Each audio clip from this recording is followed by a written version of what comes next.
about social psychology, and we're going to talk about prejudice and how prejudice occurs. And I want you to think about this. When you're considering how prejudice happens, the first thing I want to talk about is what we call the just world phenomenon. And in the just world phenomenon, we assume that the world is just. We assume that good things happen to good people and bad things happen to bad people. So how this can affect prejudice is that people often justify their prejudice by blaming the victims. Okay? We assume that people get what they deserve. That's part of the issue. We assume that people get what they deserve. So there was a little experiment done where male and female subjects were told two versions of a story about an interaction between a man and a woman. The only thing that was different about the story was the endings. So the variations were exactly the same, but at the end of one of the stories, they were told that the man raped the woman, and at the other story, the end was that he proposed marriage. Now, what they found, that male and female subject viewed the woman's identical actions as leading to very different results. They blamed the woman. So if the woman was good, she got a proposal. If she was raped, identical behavior on the part of the woman was because she did something to deserve it. All right? Unfortunately. So what it says is that we tend to, when we look at people that are struggling, we tend to blame the victim. We assume they are at fault in some way because the world is just and ultimately good things happen to good people, right? Bad things happen to bad people. And this can lead to prejudice. Okay?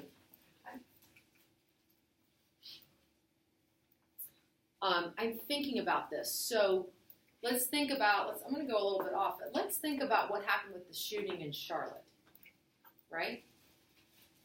Keith Scott had a gun in his car. Do we know why he had a gun in his car? And unfortunately, he got out of the car and didn't drop the gun, from what we can tell, right? But the question is, what did you hear about him having a gun in the car?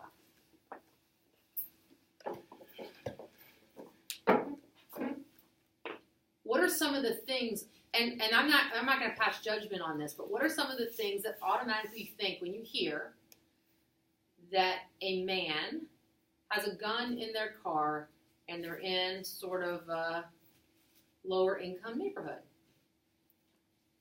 Where does your brain go? What would prejudice tell you to go? Gang. Robbery. Did he have a permit? My question is this. Did anybody go, stop. Evan, thank you. Did anybody's brain go to, was that gun for self-defense because he lives in a bad neighborhood? Well, yeah. Like, here's the question with some of those, right? Like, you wonder, but we assume he got shot, right? So what is the first thing you go to? Well, he was up to no good. He had a gun, right? So was he up to no good? Do we know that, or do we go to that? Like, it's interesting to just be aware. That doesn't mean that he wasn't up to no good. We don't, you know what I'm saying? It's just about what your brain goes to. Yeah. You think you'd probably aimed at the officer, right? It's like, why else would the officer shoot? But apparently he didn't. I think he just didn't drop it, right? But the bottom line is people are like, well, he must have.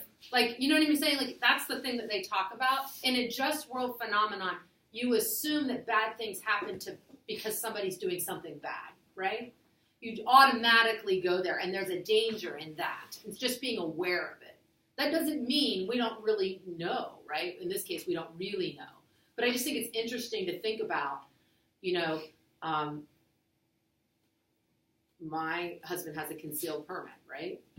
And so when he's in certain situations, he carries his gun, right? So if I lived in a neighborhood that had high crime, would I not be more likely to carry a weapon? You know what I mean? It's just one of those things you think about. But with this, you assume, right, this is part of the issue with prejudice that we have to be careful about, is that we naturally assume that good things happen to good people and bad things happen to bad people. So, unless you're Job, then we know, poor Job, right, in the Bible. You just couldn't help it. I mean, bless his heart, you know? All right, moving on. In-group versus out-group. Okay, another thing that happens, this is when we have us versus them. Your in-group bias. You tend to see your own group as superior. All right, I think that's a natural thing that happens. Very, very natural. So, and it excludes them. So they promote the favor of your own group, and often you may experience anger towards an out-group. Okay?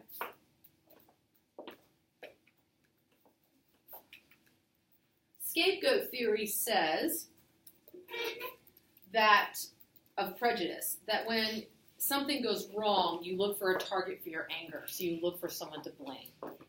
So, for example, when 9/11 happened, a lot of Arab Americans who had absolutely nothing to do with 9/11 experienced, some prejudice, right? And it's interesting. Remember, during the Second World War, obviously Japanese Americans, right, were affected by that, but Germans were too. People of German descent were also faced some backlash. Okay, it's an in-group. You're looking for someone to blame. So that's scapegoat theory. Obviously, the Jews during World War II is a big example of that, right? Okay. All right, this is really interesting. How do we deal with prejudice then? Contact theory. We were talking a little bit about that during Bridge Week. So what they have found is that if you can bring these hostile groups together and give them a goal that they have to achieve together, you will reduce the hostility and the animosity between the groups. Okay? So if you were going to use this theory, apply this theory with our situation with Charlotte, right, with our animosity between some of our inner city and urban neighborhoods and our police, what would you do?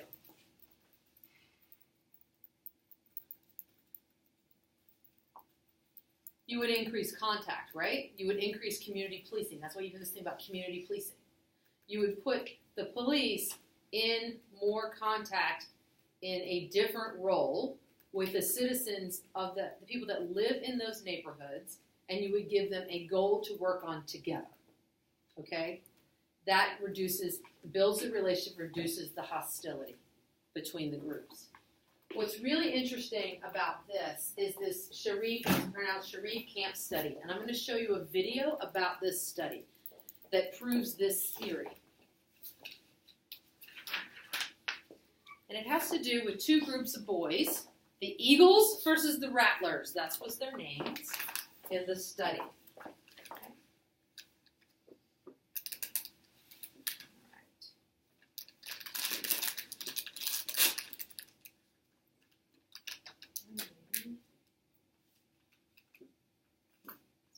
Very bottom, shipping.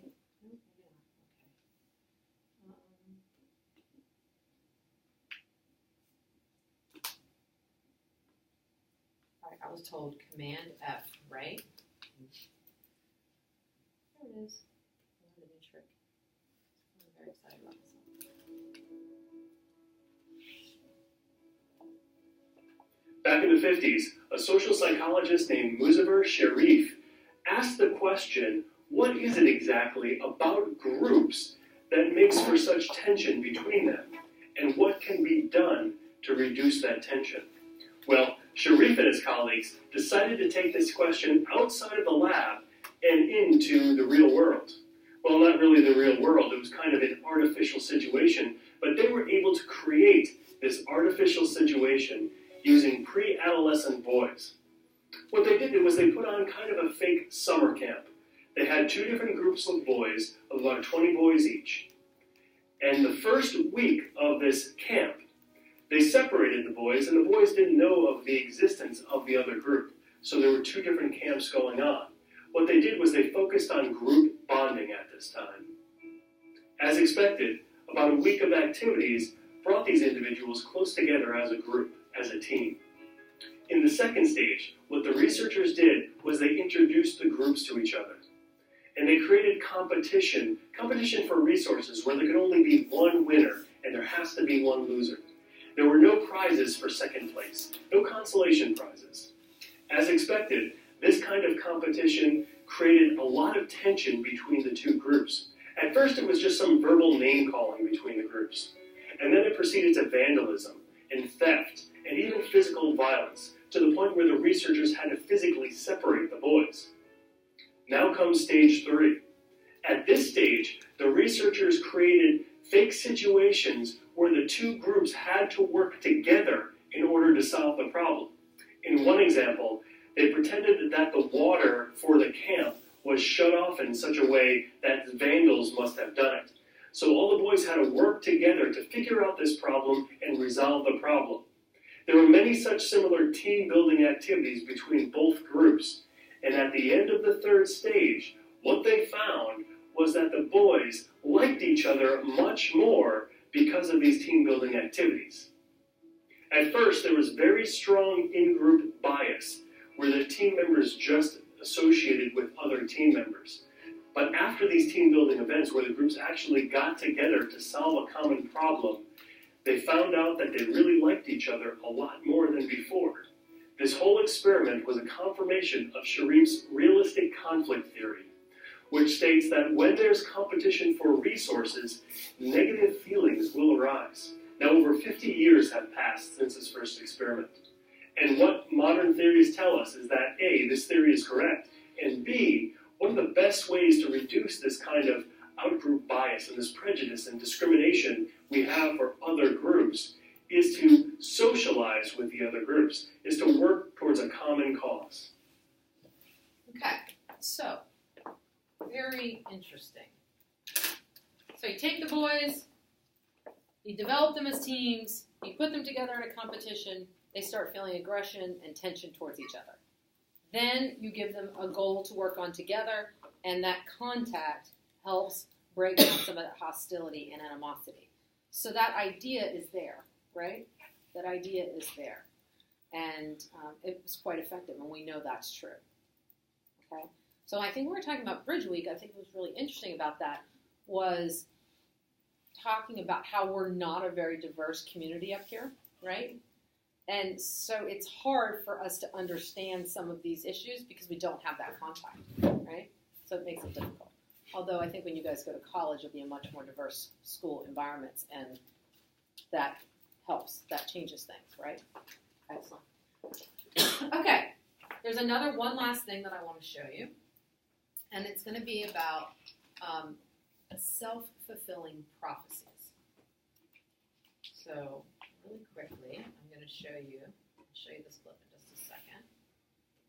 But I want to show you this thing on self-fulfilling prophecy. All right. So, with self-fulfilling prophecies, when it comes to do with prejudice, these can lead to these self-fulfilling prophecies. So, when you already have this predisposition, it can cause it to be true. We talked about in the past with the old stereotype that girls aren't good at math and science, then you have girls underperforming in math and science if they hold that to be true. Other situations, if someone has a prediction or has low expectations for you, you may then perform poorly, right? So the big example of this is the Pygmalion in the classroom, Rosenthal and Jacobson's experiment. And I'm going to show you this experiment, and this directly affects you, and it affects how you are in a classroom. And I want you to think about this as you are as a student in your experience as a student. Are you with me? All right.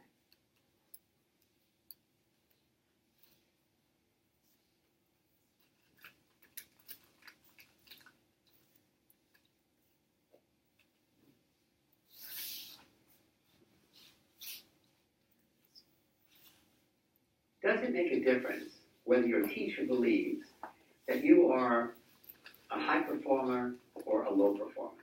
that you are a late bloomer, that even though you haven't demonstrated your intellectual ability, you will blossom. Or you're not a good student, or you're a good student. Psychologist Robert Rosenthal and school principal Lenore Jacobson did a remarkable study some years ago in which they told school teachers, elementary school teachers, that on the basis of some psychological tests, some of their students, some of the children in their class were designated as late bloomers. Even though they hadn't shown any academic success, they are expected to bloom. The amazing thing is that in a very short time, the teachers began to treat those children differently than the other kids.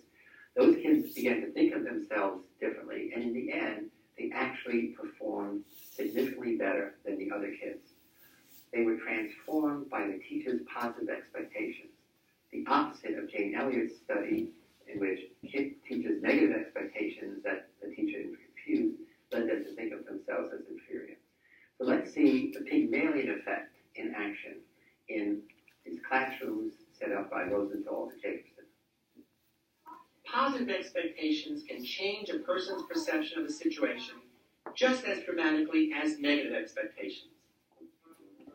Psychologists call this the Pygmalion effect, after the George Bernard Shaw play of the same name, in which even an uneducated ragamuffin can be transformed into a proper society lady. In an experiment conducted at an elementary school like this one, psychologist Robert Rosenthal and school principal Lenore Jacobson took the Pygmalion effect one step further. What we wanted to show was the extent to which teachers' expectations could actually affect pupils' intellectual performance, for example, their IQ scores. So what we did was we tested everybody in the school with a test that pretended to be a test that would predict academic blooming, so-called Harvard test of inflected acquisition. And allegedly on the basis of that test, but not really, we gave each of the teachers in the school the names of a handful of children in her classroom that would get smart in the academic year ahead. These kids' names were taken out of a hat. We chose them by means of a table of random numbers. The children themselves did not know in any direct way that teachers were holding certain expectations for them. Teachers were told not to tell the kids, and of course we didn't tell the children either. So the children never knew. 6 times some say it's close to 32. Good, 6 times 5. And then when we tested the children a year later, we found that those kids who had been alleged to their teachers to be showing or going to show intellectual gains, in fact showed greater intellectual gains than did the children of whom we'd said nothing in particular. So the kids actually got smarter when they were expected to get smarter by their teachers. We come to feel that there are really 4 factors that operate in the mediation or communication of these self-fulfilling prophecies, especially in the classroom, but not only in the classroom. So what are these 4 things that teachers tend to do differently to kids for whom they have more favorable expectations? The first factor is the climate factor. Teachers tend to create a warmer climate for those children for whom they have more favorable expectations. They're just nicer to them, both in terms of the things they say and also in the nonverbal channels of communication. The other very important factor is the so-called input factor. That one probably won't surprise anyone. Teachers teach more material to those kids for whom they have more favorable expectations. After all, if you think a kid is dumb and can't learn, you're not going to put yourself out to try to teach them very much. 2 other factors, though, make a difference. One is the response opportunity factor. That is, kids get more of a chance to respond if the teachers expect more of them. They call on them more often. When they do call on them, they let them talk longer, and they help and shape with them the answers that the kids speak out, kind of working together to put the response out. The last is feedback. The feedback factor works in this way. As you might expect, if more is expected of a kid, the kid is praised more, positively reinforced more for getting a good answer out. but interestingly enough, is given more differentiated feedback when they get the wrong answer. One of the ways in which you can sometimes tell a little bit that the teacher does not have very high expectations for a kid is that the teacher is willing to accept a low-quality response, or it won't really clarify what would have been a good quality response. Maybe because he or she feels, well, what's the use? The kid's not smart enough to profit from this additional clarification. So those are the 4 factors: climate, input, response opportunity, and feedback. Okay, so in your experience, have you seen this in the classroom? You don't have to name names, right? Think about this, though, this effect. If your teacher, have you ever had a teacher that you felt had an idea of what they thought you were capable of in their class? And then does that, or maybe you have felt like a less capable student in a class with more capable students, and that you felt like the teacher treated those students a little bit differently in the classroom setting. So I think this is really important for teachers to become aware and self-aware, because the idea is if you have a mindset that a student is capable, they achieve more.